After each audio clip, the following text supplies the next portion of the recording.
So I showed that to you because it's kind of fun, and it's not the only time I use my 22 in my series, but I don't use them in all of them.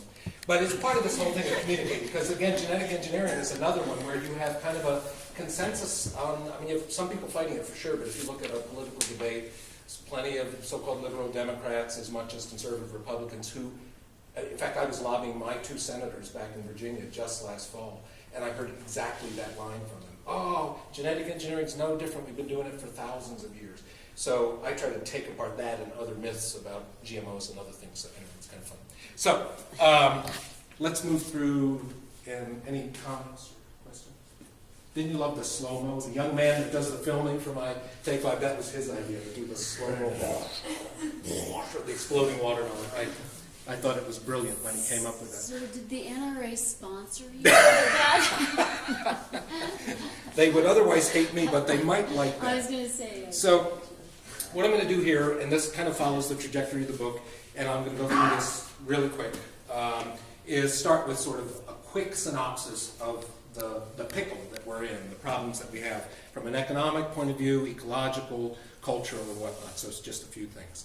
I'm going to talk about food and farming, but I'm also going to talk about many other issues. So one thing to realize is that when you shop now, or when you go out into the rest of the world as you get up in years, you're going to encounter this question of pricing and what's in a price. And so one thing to realize is that from a farming point of view, oftentimes farmers are absorbing a lot of costs, but they're not actually getting much of the value of the product. Milk is a great example of that. 45 years ago, gasoline cost 36 cents at the pump. People going to the supermarket were paying about $1.40 a gallon, and farmers were getting about $11 for every 100 pounds of milk is the way they sell it wholesale. Fast forward to 2015, gas is closer to $2.50 instead of 36 cents. Shoppers are paying 2.5 times to 3 times as much, but what are farmers getting? Barely more than they were getting 45 years ago. So when that's the case, whether for milk or grain or fruits and vegetables or other crops, it drives bad practices. If you've got to get every bit of your land producing, maybe you just don't have the time to do cover cropping, to do land stewardship and conservation. So costs get externalized, the economists call it, meaning they're not in the price of the product. Somebody else pays for them, like runoff, like loss of topsoil and degradation of it, like the Gulf of Mexico, which becomes a dead zone every year, about an area the size of Rhode Island, completely dead because of the runoff of toxic chemicals. Why is that coming? Not because farmers are evil, but because they're under pressure to make money, because what they sell, they don't make much on, right? And then another sort of externality is this whole idea of what's called CAFOs, confined animal feedlot operations. We do it for chicken, we do it for pork, we do it for dairy, we do it for beef. Most of the time when people shop at the supermarket, they're kind of unaware of that. You all might be.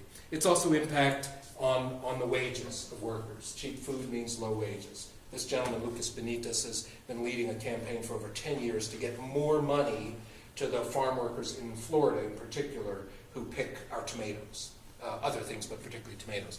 When I met him, I found out that the tomato pickers in Florida were getting a penny a pound to pick tomatoes. That means for every 1,000 pounds of tomatoes you pick, you get $10. And again, we're divorced from that as consumers, so we don't recognize it, we don't see that. And the other thing that drives low wages is just cheap stuff. You know, we have a culture with just like, it's 24/7 shopping opportunities in much of the country. And so again, for the average person walking into a Walmart or a Target, it's hard to think about constraints or ecological problems or what the workers are making, because what we see is all kinds of cool stuff, right? So there's that issue. There's this question of what is going on with wages. So I'm sure you all are very aware of the whole phenomenon of stagnant wages. There's a lot of discussion of working class and middle class folks. This graph sums it up very well. So one of the ways economists measure things are to talk about the worker productivity.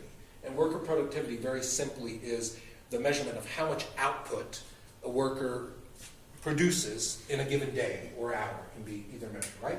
So over time, worker productivity has grown. As workers become more knowledgeable and skilled, their productivity tends to go up. So as they get better equipment, if a worker has technology that allows them to do more quickly, their productivity goes up. Well, for generations, worker productivity and worker wages went together. As productivity increased, so did wages. But starting in the mid-70s and getting worse right up to the present is this break in that relationship. So now worker productivity has continued to grow for the last 4.5 decades, but wages and median household income stayed pretty flat, right? So what this big gap means is that workers are producing a lot more, but they're not getting the benefit of what's selling, that increased output. Who is getting that benefit? Well, that's part of where this incredible concentration comes from, this income concentration. After President Obama took office, a lot of people had high hopes that these kinds of things would turn around, but the fact of the matter is 93% of all new income in the first 3 years of the economic recovery went to the top 1%. The Republicans were screaming that he was a socialist, but in fact, the capitalists were doing great, making more and more money. So much so that at this point in our history, the Walton family, the heirs to the original Sam Walton, it's only a handful of people, they own the wealth of 100 million Americans. And even more extraordinary, globally, the richest 62 people have the same amount of wealth as half the people on the planet. 62 people own as much wealth as half the people on the planet. It's crazy. So what is wealth? Well, we talk a lot about that. Most people, when they think of wealth, they think of money, right? Money is wealth. Money actually is not wealth. Money is a means to acquire things, but when we start thinking of money as wealth, we start putting all our eggs in certain kinds of baskets like Wall Street.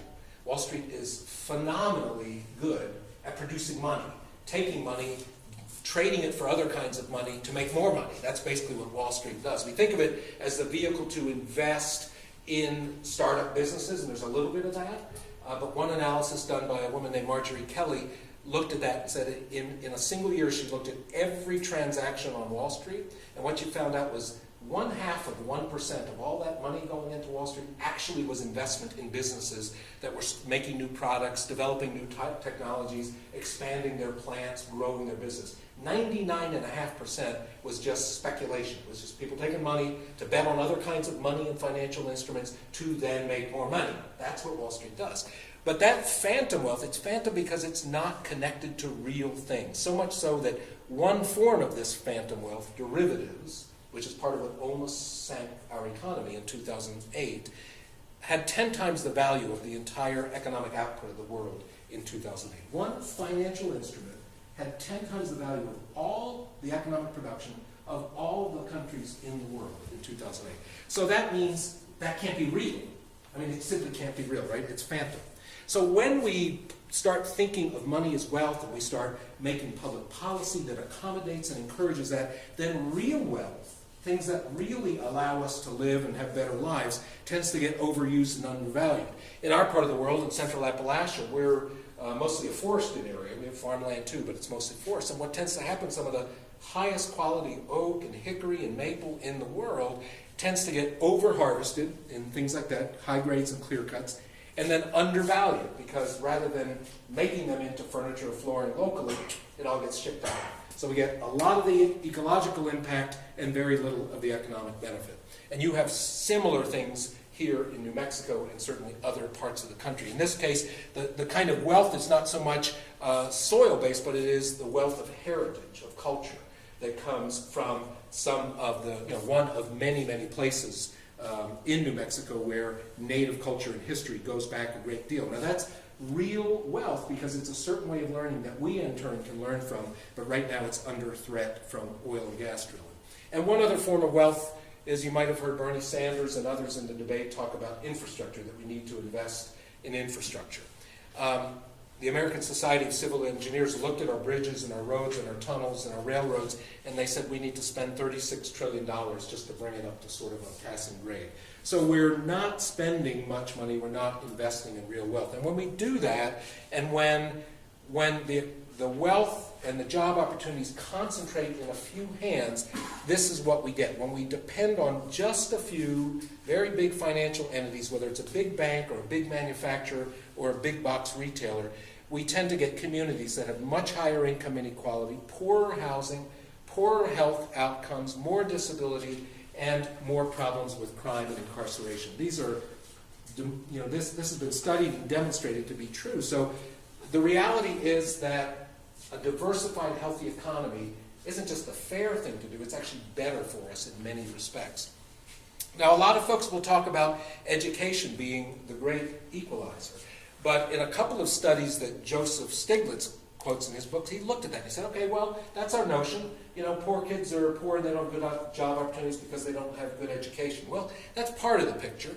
But these two studies looked at it, and this is what the first one found, that even poor kids who are doing well academically in college now, this is being done, are still less likely to graduate from college than more wealthy kids who aren't doing well. And one great example of that is our former president, George W. Bush. If you ever read any honest biographies of him, whatever you think about what he did to the world, I can tell you what I think about what he did to the world, but one thing he did as a kid and a young adult and even as a young middle-aged man was he screwed up repeatedly, over and over and over. He failed at business, he did not do well in college, he had all kinds of ventures that went belly up, but because he came from money and influential parents, he got another try, and he kept getting second chances. Poor kids don't get that. One screw up, and they're probably in prison or elsewhere. Similarly, looking back a little bit, again, lower income kids with high 8th grade test scores are less likely to go to college than wealthier kids with low 8th grade test scores. So the education can be an equalizer, but we have to put education in a context and realize that it's not by itself always a solution. So I'm going to talk about, real quickly, go through some of the transitions. In the book, I basically say, okay, so we're making a lot of mistakes, we're doing some things right, we're doing a lot of things wrong, and here's what we need to do. And I propose 6 transitions to move us towards an economy and a world that's more sustainable, more just, those sorts of things. But I'll pause for a minute. Any questions or comments at this point? I was just kind of confused about what a big business county is. Yeah. I'm referring to a county where most of the people living there are working for big businesses, or? Yeah, basically, you're right. Yeah, so let's see if we can get back to that. Yeah, there it is. So basically, in this particular study, and this issue has been looked at by several different people, all basically coming to the same conclusion. In this particular one, they looked at 200 counties across the United States. And they classified them as big business counties, which meant a county in which the majority of the employment came from 1, 2, or 3 large businesses. And they compared them with diversified or small business counties in which the majority of the employment came from scores or dozens of employers. And that was the classification. So you pretty much got it. Yeah. So the first transition is this idea of renewing our households and communities, moving from consumptive dependence to productive resilience. We are in a time where this step, in the book, I say that I think we need to do this for a bunch of reasons. One is, less than ever before can we count on the government, right? Now, I'm an advocate for the government being engaged in constructive and productive ways, but the fact of the matter is that the mood of the era, possibly changing, in part because of the Sanders campaign, but the mood of the era is that we have to be austerity. Governments need to be lean and mean, get out of the private sector's way. And so one of the reasons we need to be resilient and self-reliant is because possibly over the next generation, there may be less help from government. But even if the government gets back engaged, we also need to be more resilient simply because we're now a world of 7.5 billion people, and by the middle or latter part of this century, we'll be between 9 and 10 billion people. And if you start doing the math on ecological resources, if we're successful in persuading all of humanity to be consumers like we are, which is what we're trying to do, we're in for a whooping at that point because we just don't have the resources. So we look at a few different ways that communities can be more resilient households. One of them, for sure, is community gardens. Community gardens have sprung up all over the world. In Detroit, they have over 1,800 community gardens. As Detroit's economy has plummeted, they've got a lot of vacant space. It's not the answer for all of Detroit's problems, but thousands of people are growing food in little plots in Detroit, and they're going so far as to build greenhouses and actually raise their own transplants to help increase that. Urban farming in Santa Fe. This afternoon I got to meet a little bit with some of the folks that Pam works with on the Santa Fe Food Policy Council.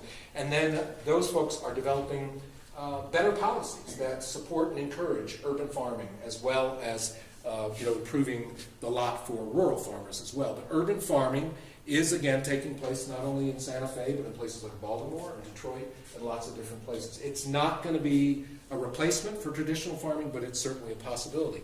One form of urban farming is this idea of intensive aquaponics. This guy, Will Allen's a brilliant fellow. I met him about 10 years ago, and he's one of the pioneers here. He's developed systems that integrate fish, raising fish, often it's tilapia, sometimes perch, using the waste from the fish, recycling the nutrients to then raise vegetables and herbs and other things in this kind of closed loop system that you can put up in very small spaces, whether in urban areas or rural areas. Highly productive systems that, again, increase self-reliance. I don't know if you can tell quite how big Will is, but I was a Ford Foundation Fellow in 2004, and that was kind of a cool thing. And then Will was a fellow, along with other people, in 2005, and the organizers decided to pair people from the 2004 group and the 2005. I got paired with Will. He's 6'9". So I feel short every moment of my life. But when I'm standing next to this 6'9" guy, God, it was hard. But the good news is he's a really brilliant guy and we're great friends. But anyway. Another form of self-reliance that we're seeing, and Pam mentioned that one of these is emerging actually in Santa Fe, is tool libraries. A very cool idea. Basically, the concept of a library, of a community owning a set of resources that people can come in, they're a member, it might cost $5, $10, $20, and they can then check them out. This is now emerging, it's about 55 or 60 of them in the country. Again, very same system as a book library or video library or a seed library, which are also emerging, but this is in tools. And the really nice thing is it means that people who don't have a lot of money, but they need a skill saw or the right kind of equipment to fix a plumbing or a car problem or to start a little garden, they can go and check that out. And it helps build the resilience of individuals and the community. I'm going to skip over that one and maybe come out. One other example I use of this idea of community self-reliance is this Clean Energy Collective, which started in Colorado and now it's in 8 states. I meant to look to see whether New Mexico is one of them. But in any event, the Clean Energy Collective worked with a group, and their initial project was with a group of 20 families who lived in a neighborhood, but the homes in the neighborhood were not particularly well suited for solar panels on the roof for a variety of reasons. So they built what they called a solar garden. They found a spot close to the community. They were able to buy the solar panels at less cost because they were buying in bulk.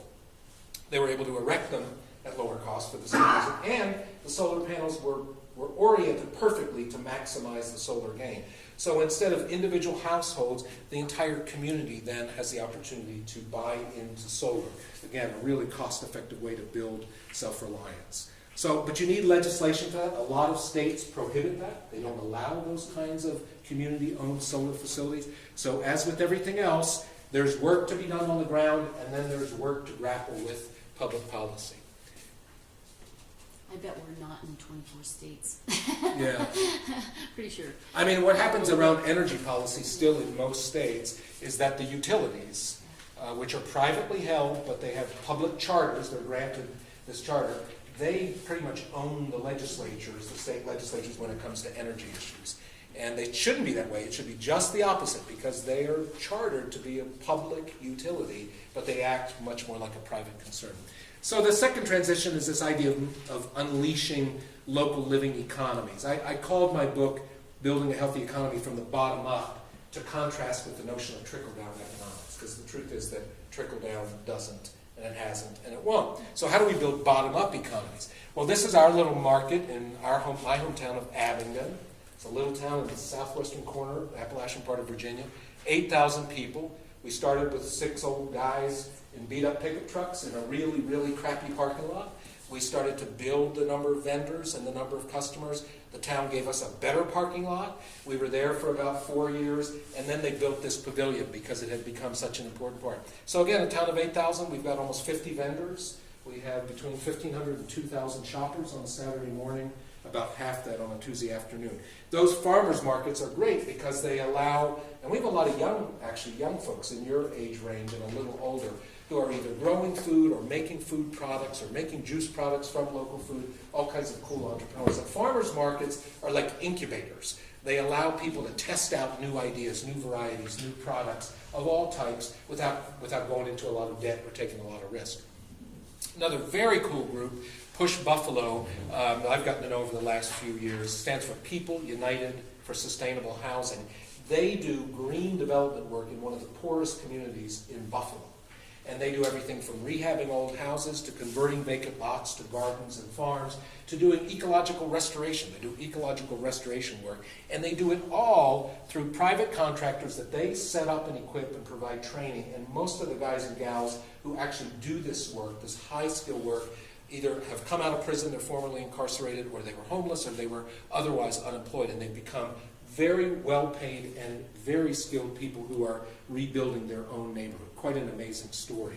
Another example of this living economy is this fellow, Bren Smith, whom I met a few years ago. And he was a fisherman, starting at the age of 15, who over 30 years saw fisheries in decline. You know, harder to catch fish, smaller catch. He saw it on the east and the west coast. So he devised this system, just out of his own wits and research, where he raises 4 species of shellfish, clams, oysters, scallops, and mussels. He raises them in vertical columns that also, at the top of those columns, have 2 species of seaweed.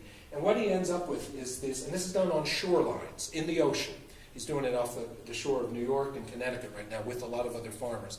What happens is, he gets these really valuable shellfish that he can sell to restaurants and consumers. He also harvests the seaweed once a year, which is then processed into very high nutrient-rich feed for either animals or people. A lot of that kelp product you'll see in health food products. The seaweed is tremendous at pulling carbon out of the atmosphere. So he is cleaning up the atmosphere, cleaning up the marine system while producing 6 different marketable products. Yes? I could just use some help understanding the science of this, because I think I remembered in high school learning something about the waste from systems like that being a concern. Is the seaweed collecting that somehow? So all of those species of shellfish, to varying degrees, are themselves cleansing organisms, right? They're filter feeders is what they do. So they are cleaning the waste as well. And in fact, the reality that they're filter feeders means that sometimes in the dirtiest water, you can't eat them. Like I grew up outside the Chesapeake Bay, and oysters were a huge thing. But because they're filter feeders, they were filtering out the impurities in the Chesapeake Bay, and for many years you couldn't eat the oysters there because they were contaminated. So what his system does is that the seaweed also cleanses the water a great deal. Besides just sequestering carbon, it helps to clean it up because it creates like a biology, a living biology around it. So that then those filter feeders are still cleaning up some of the pollutants, but basically they're remarkably clean themselves. It's quite a system. I still don't understand like what exactly he's doing. Could you explain? So if you can imagine a shoreline, and he puts 20-acre paddocks. That's not a really big area. You know, that's basically, you'd think maybe 200 to 400 feet out and a couple thousand feet long. So it's a relatively small part. And then he uses ropes, and he initially seeds them with a little bit of those species, the oysters, clams, mussels, and the seaweed. Then they grow on their own.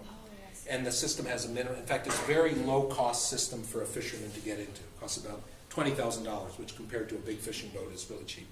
And then this is a little picture from one of the fields on my farm. You know, we see the same sort of idea of how do we grow things, but at the same time clean up and restore the environment. We do a lot with cover cropping and what's called no-till farming. We do it organically, and what they've found is that when you do that, you improve the nutrient levels of your fruits and vegetables or grains, and at the same time you pull carbon out of the environment. Rodale Institute did an 11-year study, and they found that the amount of carbon that's pulled out of the environment through these low tillage organic systems, it would be the equivalent. If all U.S. cropland went to this system, it'd be equal to the emissions of 158 million automobiles each year. So in other words, we're not only producing food that's healthy and clean, but we're helping to clean up the ecosystem. Another example of a living economy, Habitat for Humanity, I'm sure you all are familiar with them.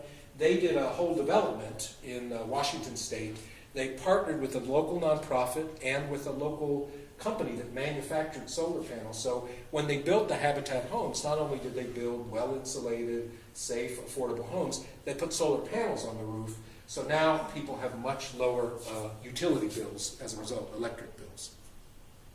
So when we do this, when we create these living economies, we get more jobs. A study by the Stacy Mitchell found that, for $10 million in sales, independent businesses will employ about 50 people. But for $10 million in sales, a big box, a Walmart, a Target, will only employ about 21 people.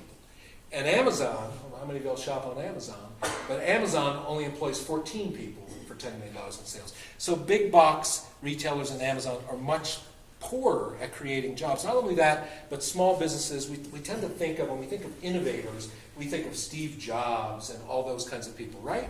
And they were smart people and they innovated. But the reality is that small businesses actually create far more innovations, at least if you measure it in terms of the number of patents that they apply for new ideas. So these diverse bottom-up economies are lower in problems, and they also increase civic life. So what kind of policies would support these local living economies? So here's two pyramids. This is USDA's food pyramid. This is what they recommend how we should eat, right? So you see that the biggest part of the pyramid, the foundation of our eating, should be whole grains, right? That's what they say, whatever it is, rice, wheat, whatever. And the next biggest chunk should be fruits and vegetables. And then after that, a much smaller amount of protein, however you get that, and then very little sugar and salt. That's what they say we should do. Here's how USDA spends its money. By far the biggest part on meat and dairy. Look how much bigger meat and dairy is here compared to what they say it should be.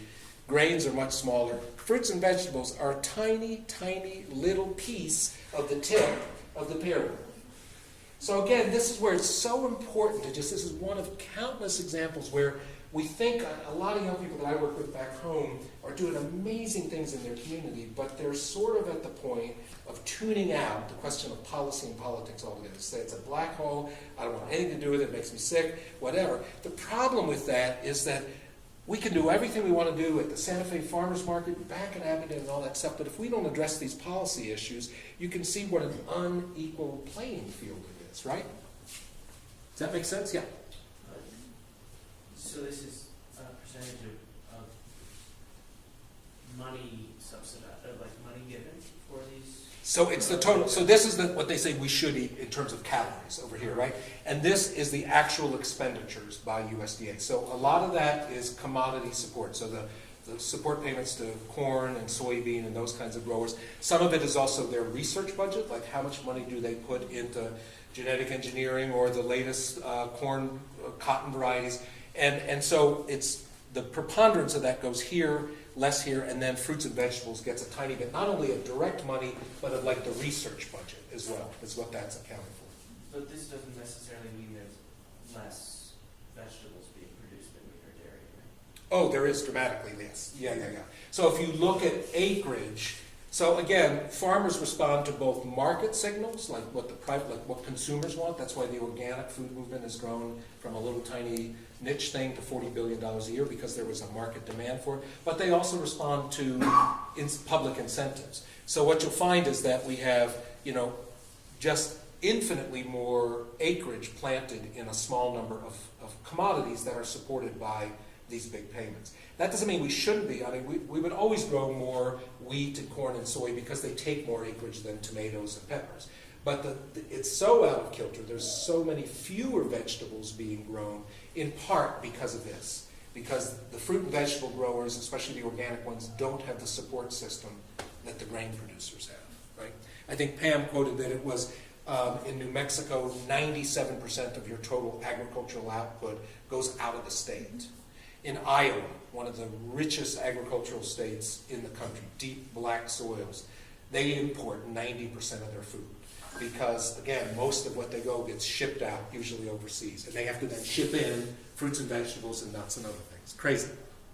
And then there's the issue of trade. I could do a whole thing on trade, but I won't go into these details except to say that the main thing I want to say, if you're not real familiar with trade policy, it's going to be a big issue after the election because President Obama is pushing for the Trans-Pacific Partnership. Part of the rationale there that he's making, unfortunately, is that we have to have trade deals because we can't put our heads in the sand and not engage with people in other countries in the Pacific Basin, the Trans-Pacific Partnership, right? It's a lot of different countries. The truth is that we already sell a ton of stuff to those very countries, and our exports are increasing to those countries with no trade deal, right? With no big corporate trade deal.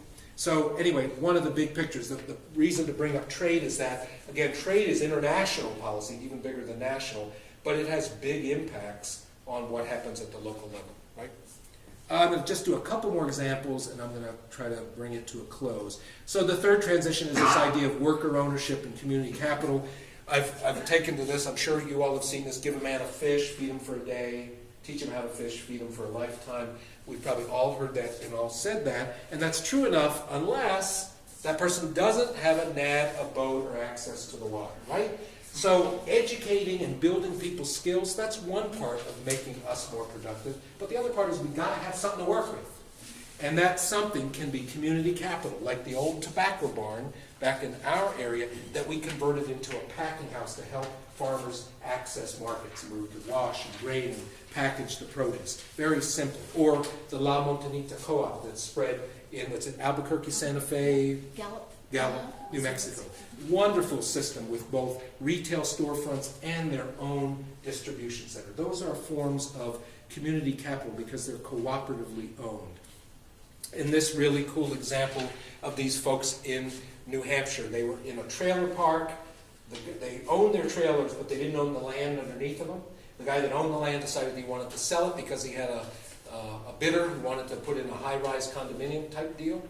And the New Hampshire Community Loan Fund worked with the residents and ended up loaning the money so they could buy the land rather than the developer selling off their community. They ended up not only owning the land, but ended up fixing up their trailers into nicer homes and actually really upgraded the community. A lot of different incentives there. I want to just mention two other things. So it's not just about economic changes like building wealth and bottom-up economy, cooperatives, but it's also the question of how do we rebuild a meaningful public debate. You know, if you watch our presidential debates right now, it's hard to say that we have meaningful public debate, right? And it isn't just the presidential debate. A lot of the online debate moves pretty quickly from one point of view to another and often degenerates into just, dreadful sort of shallow thinking and mean stuff. But in many parts of the country, this is an organization called Apple Shop, as an Appalachian shop, in Whitesburg, Kentucky, in a very poor part of eastern Kentucky, that for 40 years has been doing community radio, community media, documentaries. They're a storehouse of knowledge and information about their community. In the book, I talk about this group called Swamp Gravy Theater that is in this tiny town of Colquitt, Georgia, right on the Florida border. A town that was more or less equal between blacks and whites and had, like many southern towns, a very difficult racial history. They were also in decline because they had lost most of their factories. They used community theater where they brought people in to tell the stories, write the scripts, and act them out with a little professional direction from an outside director. They've been doing this now for almost a decade, and the community theater has not only helped to heal a lot of the divisions in the community, but it's become an economic engine. They're able to now bring in lots of tourism as well as local people to this theater, and they've spun off a couple of side businesses. Similar to that in Grand Rapids, Michigan, where they're rebuilding parts of the community that were really in decline. And now for 6 years they've been doing Art Prize, where local artists bring their works to the community, and they're featured not just in the few art galleries in Grand Rapids, but I was just there. They're in coffee shops, they're in professional offices, they're in small businesses. So for a period of almost 2 weeks, regional and now national art is like filling the streets of Grand Rapids in the most unlikely place. It's drawing in consumers and customers, but it's also lifting the place up with a tremendous sense of kind of civic pride. So I'm going to stop there with this last thought. I don't know if you all are familiar with Cornel West. He's a brilliant thinker, and I love his stuff, but this is one of my favorite quotes of many from him. He says, "Never forget that justice is what love looks like in public. And I say that because we're in this time when, in this such a dreadful political debate that we typically have, one thing that happens is that people who believe in love and being loving in their own relationships, like with their spouse or partner or their kids, maybe their close friends, they'll really actually value love, but they'll see it as a purely private virtue. And then when they leave those small things and move out into the real world, the world of the economy and of politics, love is left behind. And so when Cornel West says, well, wait a minute, love in public is justice. To me, that really frames it, because it says to me that we need to carry that same sort of value that we have close to home out into the public spheres. So I'll stop there and we'll open it up to questions and discussion.